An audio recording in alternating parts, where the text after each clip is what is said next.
Hello दोस्तों, आपका free MP study channel पर स्वागत है। इस वीडियो में हम देखने वाले हैं कक्षा 9वीं का विज्ञान विषय का पेपर जो कि आपका अर्धवार्षिक होने वाला है, उससे संबंधित यहाँ पर ये पेपर आ चुका है। ठीक है, इसमें आपके लिए इंपॉर्टेंट क्वेश्चंस और ऑब्जेक्टिव टाइप जो क्वेश्चन होते हैं वो सभी मिल जाएंगे। तो आपको क्या करना है, वीडियो को लाइक कर देना है और वीडियो में अंत तक बने रहना। तो आइए देखते हैं। हमारा यहाँ पर पहला प्रश्न है कि रसोई घर में खाना पकाने में प्रयुक्त होती है, मतलब यहाँ पर खाना पकाने में प्रयुक्त होती है तो वो होती है क्या, सीएनजी या फिर एलपीजी। ठीक है, तो यहाँ पर हम एलपीजी प्रयोग करते हैं। ठीक है, और आपका लास्ट में दिया गया उपरोक्त सभी, तो इसका जो सही होगा वो आपके लिए लगा लेना है। आगे देखते हैं, नेक्स्ट क्वेश्चन है कोशिका का पावर हाउस है। तो इसमें 4 ऑप्शन दिए गए हैं। कोशिका का पावर हाउस क्या होता है, माइटोकॉन्ड्रिया होता है। ठीक है, तो यहाँ पर आपका आंसर हो जाएगा माइटोकॉन्ड्रिया का नंबर का। इसके बाद आपका तीसरा प्रश्न है संवेग परिवर्तन की दर बराबर होती है। ठीक है, तो किसके बराबर होती है आपके लिए बताना है। संवेग परिवर्तन की दर किसके बराबर होती है, वेग के, त्वरण के, बल के या बल के वेग की। ठीक है, तो यहाँ पर 4 ऑप्शन में से जो सही हो वो लगा लेंगे।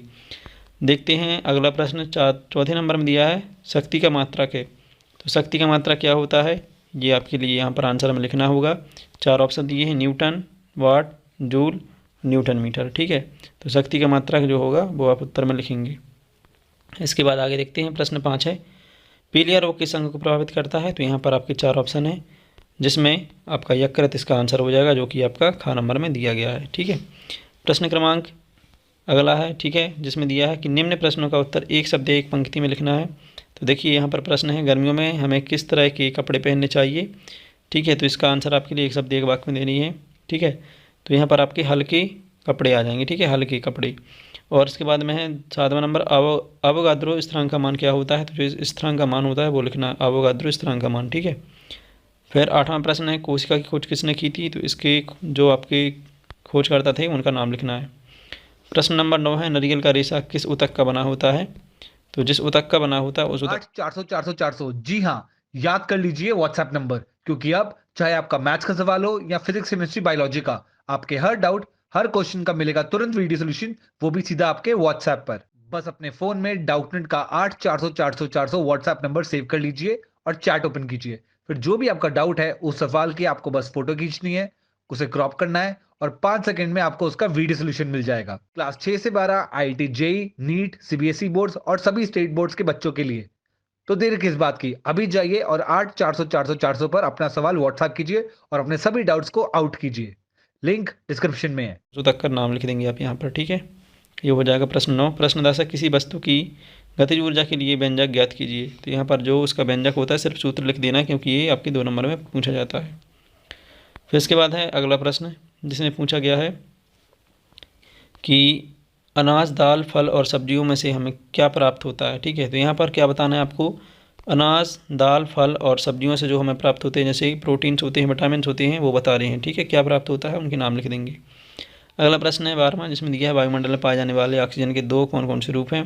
तो ऑक्सीजन के 2 रूप बताने हैं। ठीक है, इसके बाद में आगे बढ़ते हैं। प्रश्न नंबर 13 है रोग क्या है।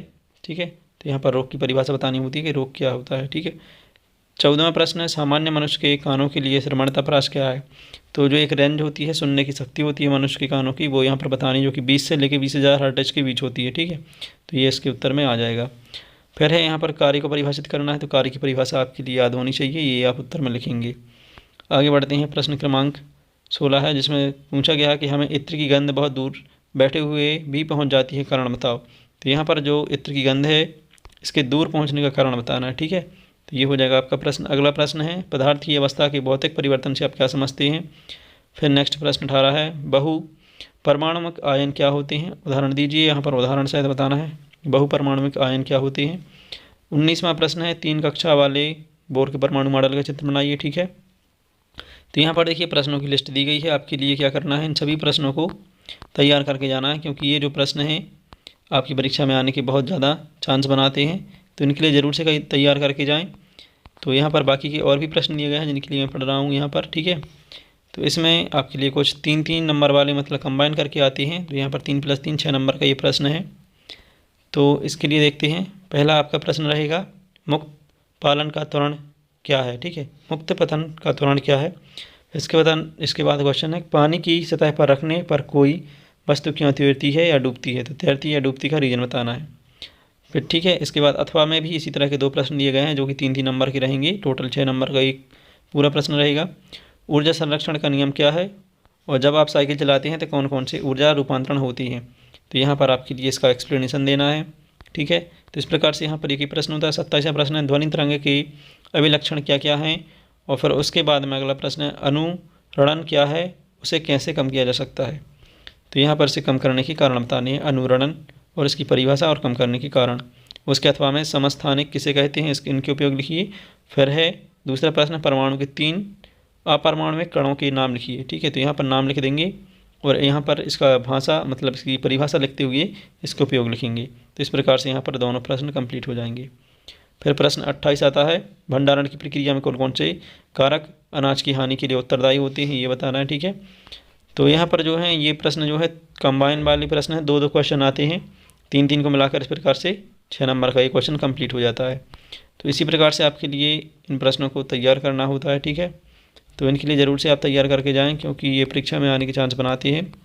और वीडियो आपके लिए हेल्पफुल लगती है तो इसके लिए लाइक कर सकते हैं, दोस्तों में शेयर भी कर सकते हैं। साथ में चैनल पर नए हो तो चैनल को सब्सक्राइब कर लीजिए। और अगर आपके लिए इस वीडियो की PDF चाहिए तो आप टेलीग्राम चैनल को ज्वाइन कर सकते हैं, जिसकी लिंक इस वीडियो के डिस्क्रिप्शन में दी गई है। Thank you.